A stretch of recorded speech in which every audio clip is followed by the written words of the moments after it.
కాంగ్రెస్ ప్రభుత్వం వచ్చినాక ఒక్క ఇల్లన్న ఈ 2 నెలలు కట్టినరా? ఇందిరమ్మ రాజ్యం అంటే ఇల్లు కూలగొట్టుడే ఇందిరమ్మ రాజ్యమా?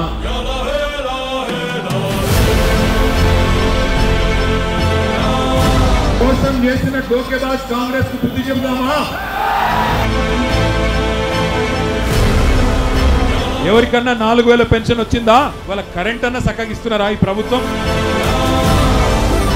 జూబ్లీ హిల్స్ నియోజకవర్గానికి గోపీనాథ్ గారి రూపంలో అండగా నిలబడ్డదో ఇవాళ మీ ఆశీర్వాదం కోసం ఆ ఇంటి ఆడబిడ్డ మీ అందరి దగ్గరికి కూడా వస్తా ఉన్నది.